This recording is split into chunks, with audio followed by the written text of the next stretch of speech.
Bonjour et bienvenue à tous dans ce nouveau vidéocast. Alors aujourd'hui, on a l'honneur et le plaisir de recevoir Grégory. Bonjour Grégory. Bonjour à tous. Alors Grégory, tu es Kiro sur Barcelone. Alors pour toi, je ne te connais pas, on ne se connaît pas personnellement, mais c'est Hein. Julie Fournier qui m'a dit, il faut absolument que tu fasses une entrevue avec Greg, il a plein de choses à dire, c'est un super Kiro, etc. Donc c'est parfait. On aime les super Kiro dans notre podcast. Greg, est-ce que tu peux te présenter? Eh bien, écoute, je suis Kiro depuis.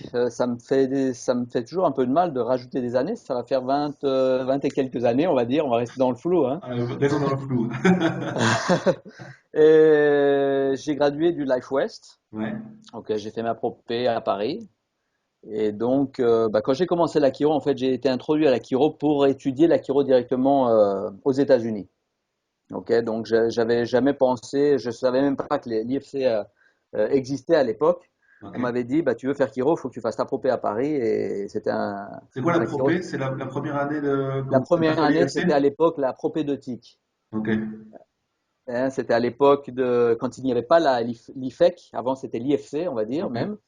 Euh, les, les Français, pour partir aux États-Unis, faisaient une propédeutique, c'était une année préparatoire à Paris.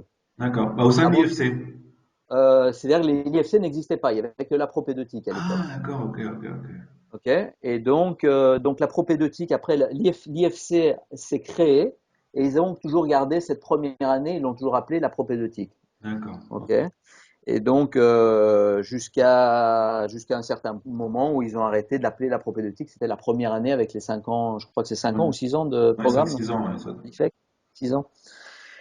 Et donc voilà, donc je suis parti aux États-Unis, je suis parti à Atlanta déjà au Life, voir Ouais, notre cher Sid Williams. ouais, effectivement. Je suis resté à peu près la moitié de mon cursus et après j'ai transféré au Life West. Alors déjà, pourquoi tu es parti en Kiro? Qu'est-ce qui t'a poussé à aller vers ce métier? Euh, Écoute, moi j'ai connu la chiro, j'avais je devais avoir à peu près 16-17 ans, je savais absolument pas ce que je voulais faire. Et je voulais être dans le médical parce que j'aimais beaucoup le médical, hein, j'ai toujours été assez attiré pour aider un peu les gens et tout ça.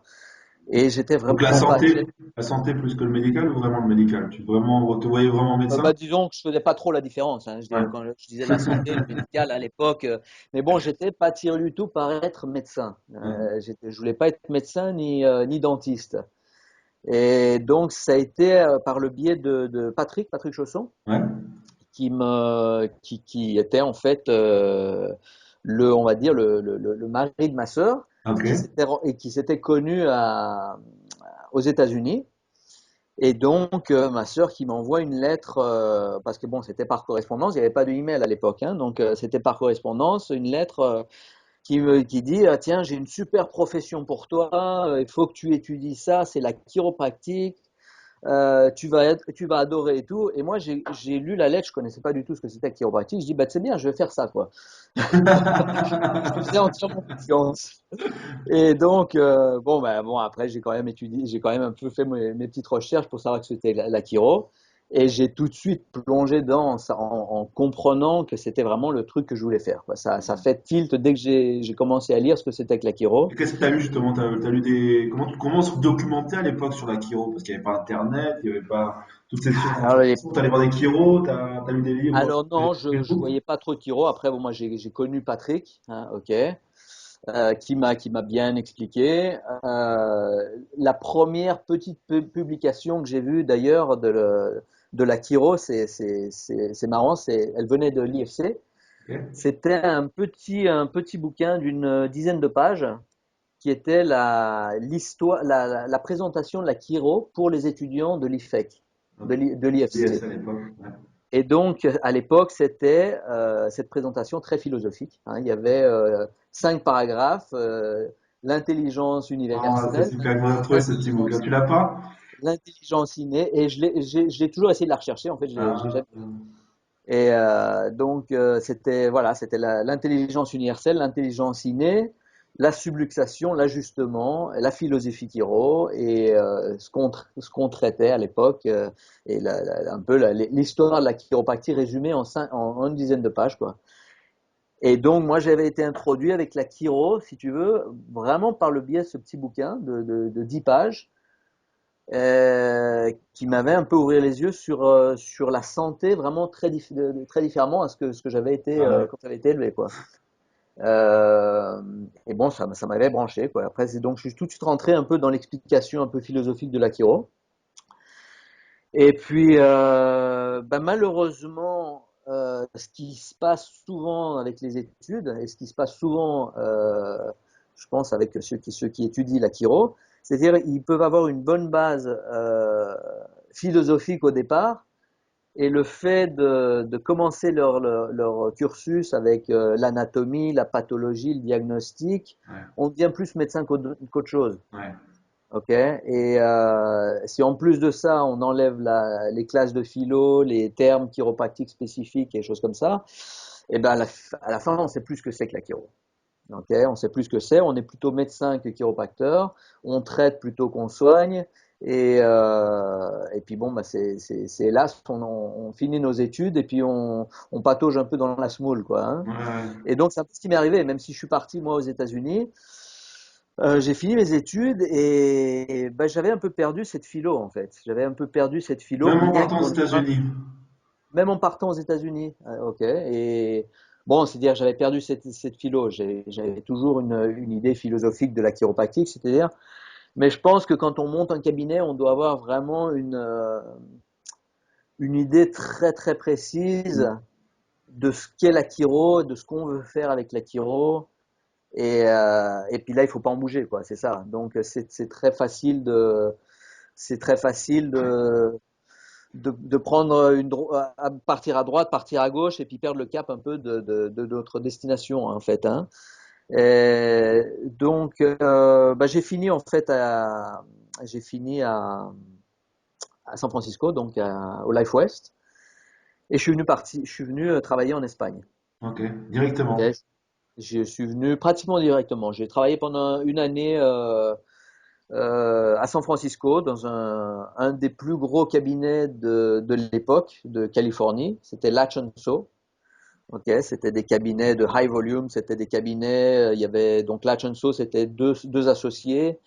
À l'époque, ils voyaient plus de 1000 patients par semaine chacun, quoi. Et donc, Super. c'était une clinique énorme. Il y avait une quarantaine de salles d'ajustement. C'était purement Gonstead. Il doit y avoir une Euh, énergie incroyable dans cette clinique. Énergie incroyable. Bon, bah, lui, il arrivait à la fin de sa carrière, donc il voyait beaucoup moins de monde. Mais à l'époque, dans les années 70, c'était un cabinet énorme. C'était incroyable. C'était sur 3 étages. C'était quelque chose d'assez en plein centre de San Francisco. Et donc, bah, moi, j'avais commencé en étant étudiant à travailler là-bas. Je faisais des examens, je prenais des radios, les full spine et toutes ces choses. Et donc, j'étais un peu émergé un peu Immergé, ouais. immergé Dans cette dans ce énergie bain, de travail, ouais. dans cette énergie, en fait. Que même à l'époque, si je te disais, même si j'étais plus trop connecté autant qu'au départ de faire la chiro, j'avais même pas apprécié en fait le fait d'avoir une expérience comme ça. Ok, c'est quelques temps après, une fois d'être parti, je me suis dit, mais j'ai quand même vécu une expérience incroyable Ouais, c'est hors norme quand même de voir un tel quand je cabinet. regardais après en arrière, quoi. Ouais, ouais. Et voilà, donc après, j'ai travaillé pendant 6 mois à Barcelone, dans un cabinet. Je suis resté à peu près 6 7 mois et j'ai commencé mon cabinet. Et qu'est-ce Ok. qui t'a reconnecté alors? Quand- Alors, ce qui m'a reconnecté, enfin, déjà, il faut dire que quand j'ai commencé mon cabinet, ça allait de mal en pire, en fait, hein. On va Hmm. dire les choses comme elles sont. Ouais, ouais, ouais, c'est bien, c'est important de le dire. J'étais de plus en plus déconnecté, j'étais de plus en plus éloigné de la philo-chiro, on va dire. Il faut dire qu'à l'époque, en Europe, il n'y avait pas vraiment de. Ouais, donc j'ai commencé, ce que je disais donc à l'époque, dans les années, moi je suis venu dans les années 95, 94 à Barcelone, il y avait pratiquement pas de séminaire en Europe. Ouais, ouais. Donc tout ce qui était séminaire, c'était séminaire technique, c'était séminaire chirotechnique en fait, hein, c'est ce qu'il faut faire. Il n'y avait aucun séminaire de management, aucun séminaire de philosophie. Donc pour aller se ressourcer, c'était très difficile. Et c'est au bout de 3-4 ans, il me semble, à peu près, où j'ai connu le Dynamic Essential. Ouais. Et le Dynamic Essential, ça a été une révélation, en fait. Je crois que j'ai passé le week-end entier à pleurer. Mais Euh, pour énormément de chiro, cette série de séminaires a eu un impact important. On en discutait avec Mark Wilson, avec Jean-Jacques Chartrous.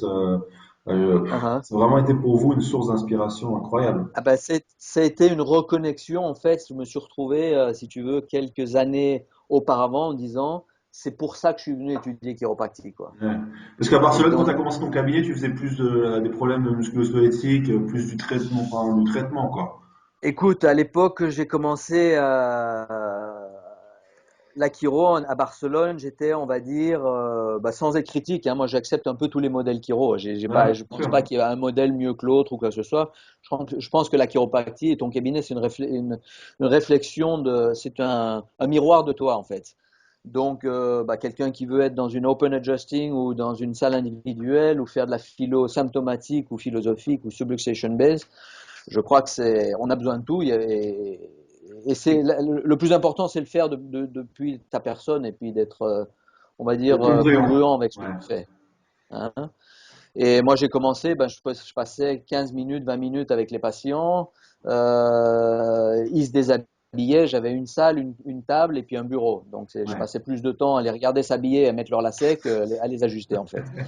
Et donc, ça drainait pas mal. Au bout de Ouais. la fin de la journée, on attend, et puis on se dit, mais qu'est-ce que je fais? Je pourrais être un peu plus productif, quoi. Et donc, cette révélation avec le DI, ça a été de voir une autre dimension de la chiro, déjà au niveau philosophique, c'est une reconnexion avec la philo-chiro. Et puis d'une autre façon, c'est un peu voir ce qu'on pouvait faire avec la chiro, c'est-à-dire de toucher beaucoup plus de gens et d'avoir un impact sur la santé des gens et de la société à grande échelle en fait. Hmm. Hein, le but, c'est après, c'est de dire, ben, je fais la chiro pour moi, pour mon petit cabinet, ou bien vraiment, je vais avoir Pour un lui. impact dans ma ville ou dans mon pays, ou bien au niveau, ça dépend jusqu'où on veut l'amener après. Ouais, Hein. ouais, ouais, tout à fait. Et donc, bah, je suis parti de 15 minutes après, et puis je suis parti en open adjusting, je suis parti plutôt orienté vers le high volume et choses comme ça. Donc on va expliquer un petit peu ce que c'est le open adjusting pour les jeunes qui ne regardent pas. Donc c'est une salle grande ouverte avec plusieurs tables. Donc c'est pas une salle fermée, c'est-à-dire que tu peux voir plusieurs patients en même temps. Voilà, donc c'est beaucoup plus convivial, c'est beaucoup plus C'est pas de perte de temps euh, parce que les patients ils se déshabillent rapidement. Enfin, ils se déshabillent même pas d'ailleurs, ils se déshabillent pas, ils enlèvent juste les chaussures et ils voilà. s'allongent. Et là tu fais ton travail. Uh-huh. Donc il y a certains préjugés, hein, comment on peut ajuster sans que les patients se déshabillent, Tiens, comment vas-y, on on en parle de ça un petit peu, parce que c'est bien d'en parler justement, parce qu'on a plein d'étudiants qui commencent, ils ont un modèle en tête, comme on l'a dit, il y a plusieurs différents modèles de travail, mais on leur explique jamais ce modèle de travailler. Quels sont les avantages pour toi que tu vois de travailler en salle ouverte avec plusieurs tables? Bah, les avantages sont énormes. Hein. Déjà, pour le chiro, on va dire, c'est beaucoup plus convivial, c'est beaucoup plus, c'est beaucoup plus relâchant. Si on entre un peu dans cette dynamique, hein, c'est-à-dire, euh, il y a un avantage au niveau des patients, c'est-à-dire que quand on éduque un patient, on leur parle de la chiro, et ben, moi, je dois avoir j'ai 7-8 tables dans la salle, et ben, il y a 7-8 personnes au même moment qui écoutent ton message. Ok. S'il y a un patient qui dit oh bah c'est incroyable depuis que je viens j'ai plus d'énergie et puis j'ai la digestion qui va beaucoup mieux, il y a 8 personnes autour qui écoutent et qui entendent ce message et puis celui qui avant il commence à dire ah bah oui moi c'est pareil, et puis l'autre qui commence il dit bah tiens c'est quand même intéressant d'entendre ça. Donc Ça crée une dynamique. ça crée une dynamique quoi déjà. Et puis bon, il faut le voir un peu comme, moi je dis toujours, hein, si on va faire une session de yoga, on va faire une session de sport en gym, on est tous ensemble. Après, est-ce qu'on veut être dans une salle fermée où on dit notre petit problème, nos petits bobos et notre chose comme ça, c'est différent, quoi. Ça, c'est dépend Ok. en fait à quel niveau du travail. Si tu travailles sur la symptomatologie, tu as besoin que les gens t'expliquent leurs bobos. Mais si tu travailles sur la santé, tu n'as pas besoin qu'ils t'expliquent grand-chose. Voilà, tu te concentres sur un autre sujet. Aspect, ouais, un autre aspect de la Voilà. profession. Et donc, bah, les préjugés aussi, c'est de pas déshabiller les gens. Moi, j'ai eu beaucoup de critiques, mais comment tu peux travailler sans toucher avoir le skin contact, non, le contact Contact de avec la la peau. peau, ouais. Et c'est en fait c'est un ami Kiro qui m'a dit ça et qui m'a donné cette explication. Il me dit, mais tu sais, quand tu ajustes sur la peau, tu as quand même plusieurs centimètres de peau et de muscles avant de toucher la colonne. Donc, si tu as un petit t-shirt ou une petite chemise en plus, je pense pas que ça fasse vraiment une grande différence. Non, ça,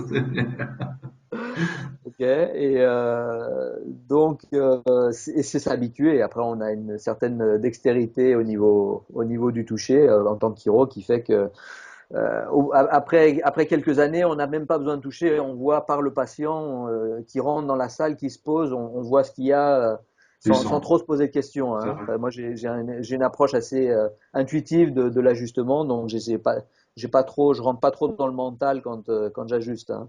Ouais.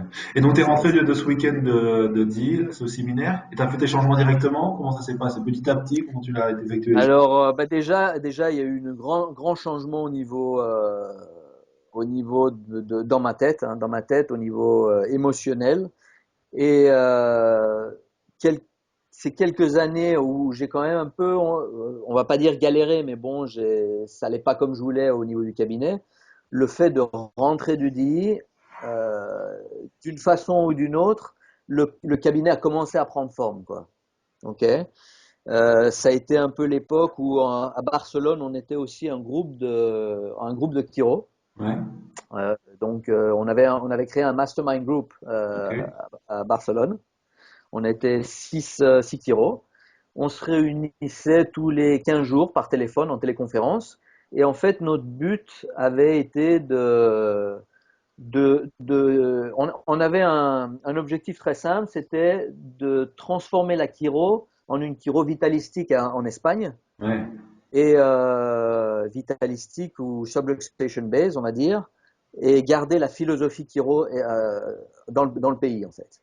Donc c'était là, on était avec Adrian Wanburn, on était avec Mark Hudson, Michel Nielsen, il y avait Tobias, David Biddle aussi. Et donc on se réunissait régulièrement avec une stratégie pour dire bah, comment on va changer un peu la face de l'Espagne, quoi. ouais. Et donc, bah, sans trop en parler non plus, je sais pas si c'est un peu le but, mais de là est né le BCC, l'école, Ouais, l'école, ok. ok. Donc qui est une école qui se veut un peu plus, on va dire, philosophique, garder les bases, les prémices de l'Akiro, parce que le but c'était de dire, On bah, parle de si on l'école veut de amener, Barcelone, là, pour ceux qui savent pas ce que c'est le BCC, c'est l'école voilà, de Barcelone. le but, si on veut amener des chiros vitalistiques, à l'heure actuelle, en tant que chiro, nous, on ne pouvait pas amener 10 chiros dans notre cabinet parce qu'on commençait nos cabinets aussi, hein, à Ouais, l'époque. Et donc, ben, la façon la plus facile, c'était aider à faire venir des chiros en Espagne, vitalistiques, et sinon les former.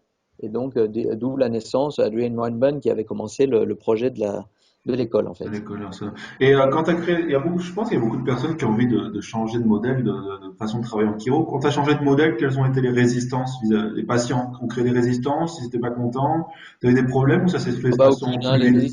Il n'y en a aucune en fait, hein. euh, il y en a aucune. Les problèmes, les résistances, elles sont dans la tête du chiro. Alors, c'est tout à fait, c'est là où il faut les enlever, quoi. Ok, je crois que quand on est bien prêt, moi, je suis passé d'une salle individuelle à une salle open adjusting, une salle ouverte. Donc j'ai eu beaucoup de résistance, hein, à la base parce que il y avait une certaine peur de dire est-ce que ça va marcher, est-ce que ça va marcher. Et donc j'ai mis quand même pas mal de temps à me décider. Et le jour où je me suis décidé, j'ai perdu un patient qui m'a dit écoute ça m'intéresse pas.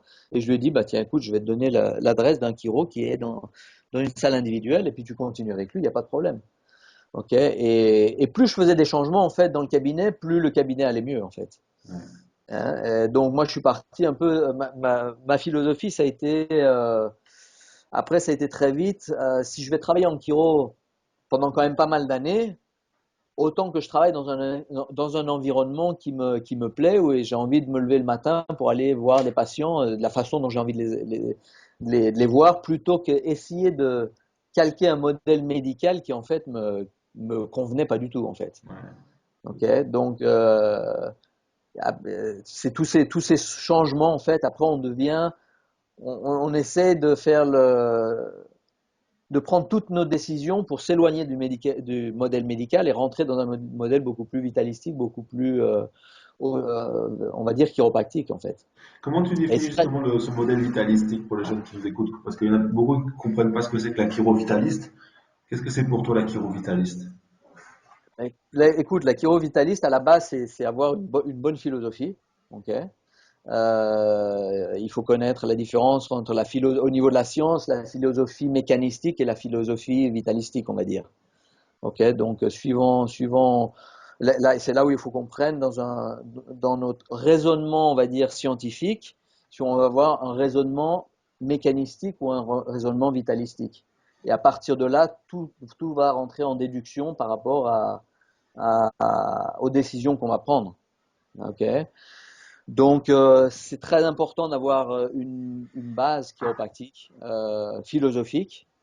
Et donc pour un étudiant, je crois que c'est super important, c'est se baigner dans cette atmosphère, quoi. Moi, pendant des années, j'ai écouté des entrevues, des vidéos, des séminaires. J'allais au cabinet avec le casque sur les Ouais. oreilles pour vraiment que ça fasse partie de moi, en fait. Hein, on va pas dire que c'est un lavage de cerveau, mais en fait, on a plutôt un lavage de cerveau dans l'autre sens. On se Donc, délave. voilà, on se délave pour remettre un peu les idées qui nous intéressent. Et puis il faut dire que dans le cabinet après, ben, on est constamment remis à notre place par les patients qui nous amènent en dehors de notre zone de nous on veut aller en fait. C'est-à-dire qu'ils commencent à nous parler de leur sciatique, de leur hernie discale, leurs choses. Et c'est là où si on n'a pas si on n'a pas un Un, pilier central et un objectif comment clair, quoi. un objectif clair, exact, qu'on dérive et qu'on revient un peu là où on avait commencé en fait. Donc c'est Ouais. pour ça que les séminaires sont très importants, les bouquins philo. Quels sont les conférenciers qui t'ont inspiré? Quels ont été tes mentors? Ben moi j'ai été beaucoup de différents chiro au DI, donc au Dynamics Essential. Hein. Je me rappelle, moi après, une fois que j'ai fait le DI, donc j'ai vu ces chiro qui parlaient de leur expérience, parce que le DI c'est pas plus que parler de l'expérience Que tu as en euh, cabinet. Que chaque Kiro avait en son son cabinet. cabinet, sa vie, de transmettre en fait du fond de toi-même ce qui est la chiro. Donc il y a rien de, il y a eu aucun apprentissage technique, ni philosophique, ni quoi que ce soit. C'est réellement se baigner dans une atmosphère chiropractique. Mm. Okay, et c'est là que c'est le plus sympa parce on connecte avec les autres. Et donc on est en contact avec des chiros qui sont vraiment, enfin si on aime ça, c'est des chiros qui voient 1000, 1500, 2000 patients dans la semaine, quoi, qui est vraiment en dehors de notre Ouais, conception en dehors. Totalement, ça totale. étire l'esprit, quoi. Ouais. Voilà. Et donc, moi, j'ai été quand même assez surpris. Je dis, bah, c'est bien, je les ai vus, ils m'ont donné la pêche. Je reviens à Barcelone, je suis toujours un peu dans le même train-train, quand même, même si ça commençait à changer. Et donc, je me suis dit, bah, j'ai quand même envie d'aller les voir, quoi. Donc, j'ai pris un billet d'avion pour, à l'époque, c'était en Floride. Ouais. Je suis allé voir quelques cabinets. Euh, et je m'attendais, pareil, à des cabinets de 20 kilos, 20 sillets, Ouais. 12 000 tables. Et puis, en fait, je me suis trouvé dans des cabinets avec 3 salles, 4 salles, un chiro, 2 sillets, une assistante, Parfois, parfois. une assistante pour 1000 patients. Et ça a été incroyable. Donc, je me rappelle avoir visité Paola Edgelon, Paola Edgelon qui était à Miami. Et donc, c'est une femme, c'est une petite femme. Elle voit régulièrement depuis 20 ans 800 patients par semaine. Elle toute Ok. seule. Ouais. Elle toute seule, elle a une assistante. Et j'ai passé la matinée en fait avec elle. Et on avait dû passer 3 heures et demie. Et elle passait d'une salle à l'autre, elle se levait, les patients, ils arrêtaient pas, ils s'embrassaient à chaque fois, t'es la meilleure chiro, on te préfère de n'importe qui. C'est vraiment l'amour des patients chiro, Ouais, cette ok. relation vraiment très, très, très profonde, on voyait, entre elle et ses patients, quoi. Et c'était assez fantastique. Qui est aussi, pareil, une chose assez, si on veut s'éloigner du modèle médical, on a vraiment besoin de De se se nourrir de rapprocher de nos ça. patients. Ouais, ouais. Et dans la matinée, bon, ça a été une matinée assez mouvementée, on va dire. Et à la fin de la matinée, elle demande à sa fille, elle dit, combien on a vu de patients? Et en 3 heures, on avait vu 170 patients. Et je me suis dit, attends, j'ai l'impression qu'on en a vu 50, quoi, en plus. Et ça a été pour moi, c'était un peu la révélation, quoi, de voir le sentir et puis voir la fluidité, en fait, la Ouais. fluidité et se casser ces barrières mentales qu'on a. Mais quand on dit, bon, on voit plus de 100 patients dans la journée, on dit, mais c'est de la boucherie que tu fais, comment tu peux être avec les patients. Donc ça, il faut le voir, en fait. Ouais, Il c'est faut le ça, faut voir et puis ressentir. il faut arrêter les préjugés, en Je fait. crois que c'est pas vraiment le temps que tu donnes au patient, c'est le temps que tu es présent avec le patient. Alors, c'est le temps que tu es présent avec le patient, Mais c'est, présent c'est, là, hein, quand je parle de présent, c'est présent physiquement, être bien centré sur voilà. le patient. Après, donc, c'est voir, c'est comme dans le sport, hein. Le sport à haut niveau, je compare souvent, si quelqu'un fait du golf, du tennis ou quoi que ce soit, quand ils sont sur le terrain, ils rentrent dans leur bulle. C'est-à-dire, ils sont tellement concentrés dans leur match qu'il y a rien qui va les déranger. C'est-à-dire, s'il y a le public, s'il commence à pleuvoir, à la limite, il continue à jouer. Et je me rappelle d'ailleurs, il y avait un Kiro, il commençait, on était pareil, on était à Miami, et tout d'un coup, l'air conditionné s'est arrêté, il y a une panne d'électricité, et le Kiro, il continue à ajuster dans le noir, en fait. Et il se dit, mais c'est pas grave, de toute façon, il y a tous ces gens, il faut qu'on les ajuste, et puis il y a rien qui l'arrêtait, en fait. Ok, Ouais, donc c'est ça, il faut rentrer vraiment dans cet objectif c'est one track mind, non? Il faut ouais. avoir. Être au service des gens et être, Uh-huh. être clair sur son objectif et foncer. Donc c'est super important. Je crois que c'est développer. Bon, au niveau d'un étudiant qui commence, je crois que c'est super important. C'est déjà de savoir bon qui on est, qu'est-ce qu'on veut faire et comment on veut nous développer cette chiro dans notre propre cabinet futur. Et toi, Et donc avoir une. t'as écrit ta mission de vie, t'as tes objectifs par écrit, un bout qui qu'ils font, est-ce que toi tu l'as fait? Moi, je l'ai fait il y a très longtemps. Ouais. Je l'ai fait il y a très longtemps. Et que tu Et revois de temps en temps, que tu t'inspires de je la ça? revois de temps en temps, mais après, c'est tellement clair dans ta tête, la vision que tu en as, que tu vas toujours dans cette direction, en fait. Mais bon, hein, c'est quelque chose ça met du temps, hein. Il y a une mission de vie, il y a un cabinet idéal, on va dire, qui est visualiser comment est-ce que je peux créer mon cabinet, qu'est-ce qui me ferait plaisir de faire avec la chiro, avec cet outil que j'ai dans les mains de chiropractie et d'ajustement, en fait. Ouais, ouais. Et bah ça change, hein, ça s'améliore, ça se transforme. Il y a pas une règle à suivre en fait, hein. Mais bon, ça met du temps à faire. C'est pas quelque chose qui se fait en 2 heures. C'est plutôt quelque chose qui se fait en plusieurs mois, on va dire, hein, au fur et à mesure du temps et qui s'affine en fait. Ouais, tout à fait. Et ton cabinet, donc quand tu as commencé à faire les changements, il a commencé à grossir petit à petit. Est-ce que tu as fait aussi du marketing externe? Est-ce que tu as fait du marketing interne? Comment t'as fait la promotion de ton cabinet? Écoute, promotion, c'est principalement recommandation directe, on va dire. Mhm. Alors, j'ai commencé quand même pas mal au début pour lancer le cabinet. J'avais fait quelques, on va dire, salons de la Ouais. santé. Ok, donc pour être un peu plus aux côtés du public pour leur expliquer en fait, hein, pour leur expliquer. Si les gens ne connaissent pas l'Akiro autour de toi, c'est à toi à y aller pour leur expliquer ce que tu fais. Et donc, si ça les intéresse, si tu as le message chiropractique qui les intéresse, ils vont venir après automatiquement. Donc, il ne faut pas avoir peur d'un peu de sortir de sa zone de confort aussi, parce que bon, c'est pas toujours. Il faut savoir donner. après un speech chiro dans une entreprise, dans une association ou des choses comme ça, et en prendre l'habitude en fait, hein, en prendre l'habitude et c'est vraiment, moi je dirais, c'est plutôt qu'une promotion personnelle.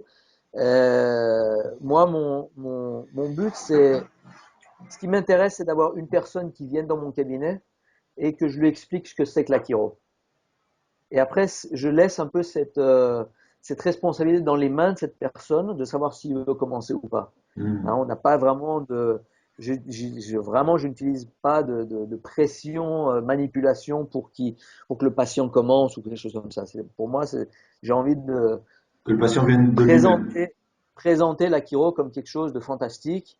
Et c'est là où le patient doit prendre une décision et se dire, bah tiens, ça me paraît quand même assez intéressant ce que je viens d'entendre. Et tu donnes des petites Ok, conférences, donc, non? Tu m'avais dit aussi le mercredi soir, tu alors, donnes des conférences. oui, pareil, ouais, ça fait une vingtaine d'années que tous les patients donc, qui commencent en première visite, donc, avant d'avoir leur premier ajustement, je leur explique ce que c'est que la chiro selon mes propres termes. Et justement, pour un jeune chiro qui voudrait écrire sa classe ou sa session d'information, toi, par exemple, c'est quoi tes axes? Un petit, sans nous rentrer dans tous les détails, mais quels sont tes axes de ta classe d'information? Bah, là, il faut rester très simple, hein. Il faut penser déjà que les patients ils viennent d'un monde très médical et qui ne connaissent pas du tout la chiropractie.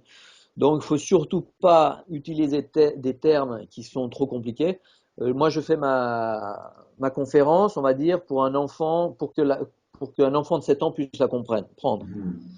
Ok, donc bah, réellement, on va parler directement de l'association chiropractie santé, chiropractie santé bien-être, expliquer vraiment ce que c'est que la colonne vertébrale, le système nerveux, la subluxation, l'ajustement, le docteur interne ou l'intelligence innée, la capacité du corps de Donc s'auto-guérir, on va dire. tu leur expliques tous ces termes chiro, Ah intelligence voilà, innée, subluxation, c'est des termes que tu emploies avec tes patients sans aucun souci.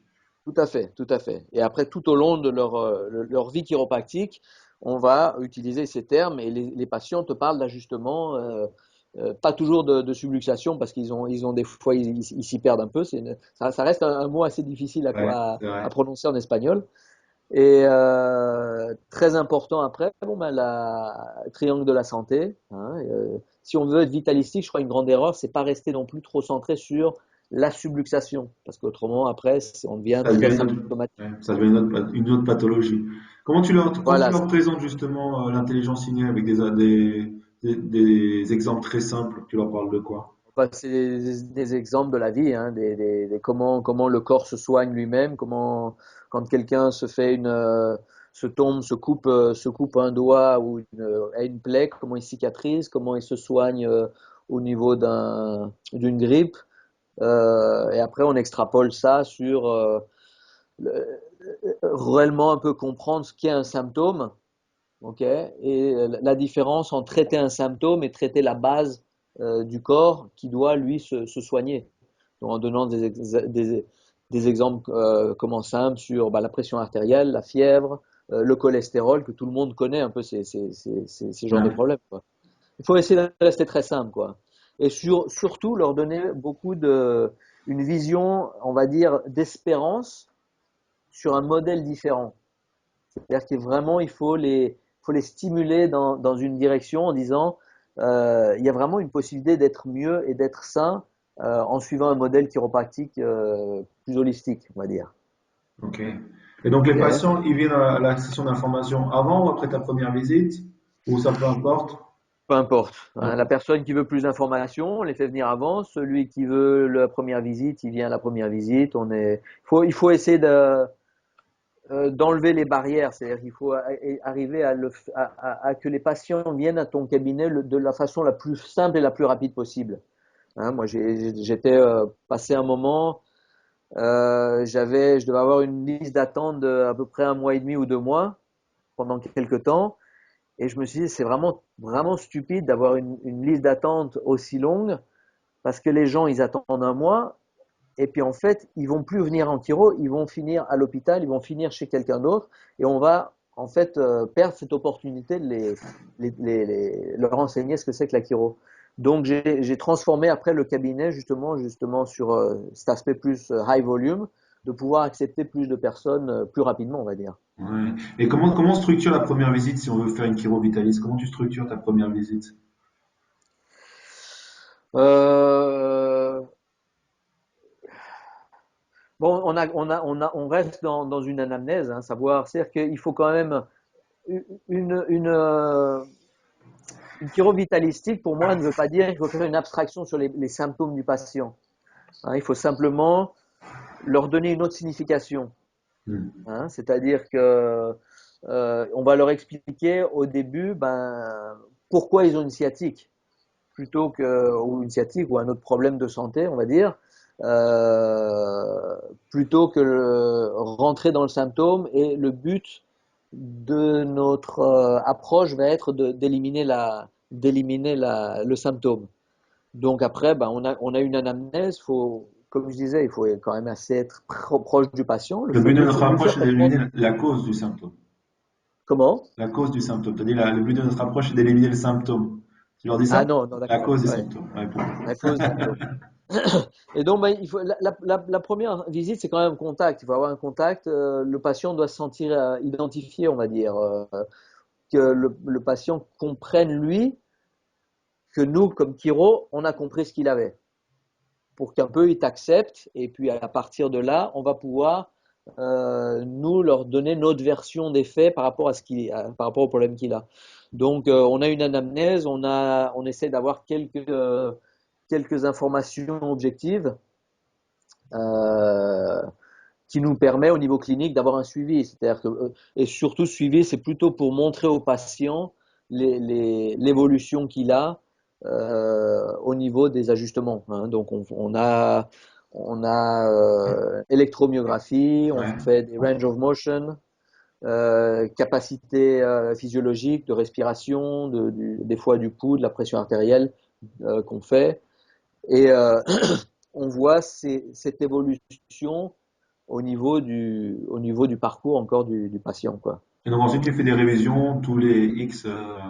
On fait des révisions à peu près tous les 2 mois et jusqu'à un certain point où après on leur dit vraiment, ben voilà, tu rentres dans un espace beaucoup plus chiro bien-être. Maintenant, on a vu ton évolution, on n'a plus besoin de faire les examens en fait. Donc, Ouais. à partir d'un moment, même que les examens souvent sont bien améliorés, donc on a plus moyen de voir ce qui va encore s'améliorer au-dessus de Ouais, ça, ouais. quoi. Donc après, c'est quelque chose de très interne, très personnel, et c'est à eux d'adopter après le rythme, la philosophie de vie chiropractique, on va dire. Ouais. Et tu leur donnes Ce des qui est pas- conseils aussi diversifiés sur la nutrition, sur l'hydratation, tu leur donnes des suppléments? Pas du tout. Alors, je donne pas de suppléments, non, pareil, dans ma partie vitalistique, on va dire, je rentre plutôt dans des conseils on va dire très superficielle. C'est-à-dire que moi, si je perçois qu'un patient a besoin d'un, d'un professionnel en nutrition, je vais travailler avec un nutritionniste qui, à la base, sera vitalistique comme ma philosophie. Ouais. Hein. Alors que, bon, s'il a besoin de quelques petits conseils, je vais plutôt lui donner des suppléments qui sont plus des aliments boosters, on va dire. Ok, pour faire un travail un peu plus général. Mais bon, si je vois qu'il y a une pathologie, quelque chose, des déficiences ou quelque chose comme ça, c'est pas, moi je suis chiro à la fin. Hein, je suis pas Ouais. nutritionniste. On peut faire beaucoup de choses. On peut être psychologue, on peut être nutritionniste, on peut être donner des exercices et des choses comme ça. Bon, c'est pareil. Si moi je donne des exercices, ça va être des exercices d'étirement, des choses très simples. Si la personne doit faire un suivi, je vais l'envoyer voir un physiothérapeute Le kiné, ouais. ou quelque chose, un Chacun sa, kiné ou quelque chose. chacun sa profession. Chacun sa profession, exactement. Et le patient sait pourquoi il revient chez le chiro. C'est-à-dire que j'ai des patients, ils me disent, ah bah tiens, je vais aller voir mon kiné pour mon problème d'épaule. Je dis, bah c'est très bien, la semaine prochaine, on se voit pour ton ajustement. Et comment tu vois justement, toi, l'avenir de notre profession? Parce que là, on voit derrière toi la petite photo de BJ qui nous regarde depuis tout à l'heure. Ah. Qu'est-ce que tu penses que BJ aurait pensé de l'évolution de notre profession? Comment tu vois l'avenir de notre profession? Alors, l'avenir de la profession, je veux la voir de façon très positive. Euh, je pense qu'au-delà de la profession, il y a quand même un courant au niveau de la société qui fait appel à on va dire, une médecine, pas une médecine allopathique, on va dire une médecine de santé beaucoup plus holistique. Hein. Et donc, pour moi, j'ai toujours voulu être un peu un véhicule qui initie et qui suit ce courant que les gens demandent. C'est-à-dire que les gens ont marre de prendre des médicaments, d'avoir des chirurgies et des choses comme ça. Toi, en Ils se 20 ans de cabinet, tu as vu les gens évoluer, tu as vu les mentalités évoluer, tu as vu les choses changer. En Espagne, hein, moi, bon, j'ai Ouais, en l'expérience en Espagne. Espagne, énormément, énormément. Hein, il y a plus de magasins biologiques, il y a les gens vont plus faire des soins thérapeutiques en dehors de la médecine. Donc ça, il y a une demande au niveau du patient qui est très claire. Et donc, ce serait quand même vraiment une erreur au niveau de la chiro, vouloir s'associer avec la médecine, alors que les gens veulent partir dans un autre courant. Ouais. Hein, ce serait vraiment dommage. Alors que la chiro à la base est une chiro, on va dire, c'est un courant vitalistique. Hein. Moi, je dis toujours, la chiro, elle naît avec des prémices très très claires. C'est à nous de les connaître, c'est à nous de les étudier. Et si on n'a pas envie de parler de la subluxation ou de l'ajustement, qu'on ne s'appelle pas chiro, c'est tout. On peut faire de la manipulation, on peut être vertébrothérapeute, on peut faire ce qu'on veut, mais la chiro, ça reste la chiro. Et ce qui fait notre force en chiro, c'est se différencier justement du reste des professions, on va dire, manuelles et manipulatoires, que j'aime pas trop ce nom. Et ce qui fait notre force, c'est quand même c'est le bagage qu'on a au niveau au niveau philosophique. Et pourquoi Hein. nous on ajuste et pourquoi on manipule pas? Bah, l'ajustement, c'est notre outil de travail. C'est-à-dire que à la base, la définition de l'ajustement est différente de la manipulation. Ok, comment on dit? C'est le levier, non? On dit un Ouais, levier. Le ouais, levier, c'est un levier court et une force rapide, en fait. Hein, une manipulation ostéopathique, une manipulation, c'est des leviers qui sont beaucoup ample, plus longs, grand, ouais. un peu plus amples, et des mobilisations moins brusques, on va dire. Et ça, il faut savoir qu'au niveau du système nerveux, ça fait une différence énorme. Ouais. Okay, la réponse au niveau du système nerveux de l'ajustement par rapport à la manipulation, au niveau de l'intégration du système nerveux central, est totalement différente. Euh, Ce qui fait la différence entre l'ajustement, bon, ben, c'est la précision après, hein, savoir si on est sur C1, C2, sur un, j'allais appeler ça l'épineux spinous process. Ouais, l'épineuse, ouais. Hein, c'est des contacts qui sont très précis. Après, on concentre beaucoup plus d'ajustements au niveau C1, C2. Il faut savoir que beaucoup de gens qui manipulent ne vont pas au-dessus des cervicales. Et toi, tu t'entraînes entre les Par ajustements? peur, comment? Tu t'entraînes entre tes ajustements? Tu as des rituels le matin pour te préparer? Alors, je l'ai fait pendant beaucoup d'années. Hein. J'avais un peu c'est pas un rituel, c'est-à-dire c'est pas un rituel, c'est rentrer un peu dans un état de relaxation, de centrer en fait. Ouais. Et donc, on rentre pas il faut s'entraîner en fait. Bon, maintenant, je rentre au cabinet, je touche le patient, je rentre dans cet état. Okay, donc, j'ai plus besoin de passer par cette formation. Mais bon, un peu de méditation, de fermer les yeux, de visualiser, de se concentrer, c'est des choses qui sont très importantes au début. Euh, et c'est comme je disais au début, hein, c'est développer ces bonnes habitudes qui fait qu'on est bien connecté avec le patient. Une autre différence avec l'ajustement, c'est la connexion et l'intention qu'on donne à l'ajustement. C'est très, très important. Hein, savoir ce qu'on fait. Est-ce qu'on bouge une vertèbre? Est-ce qu'on dépince un nerf?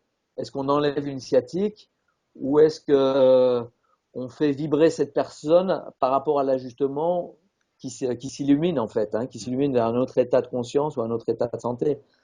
Donc après, cette projection qu'on donne aux patients.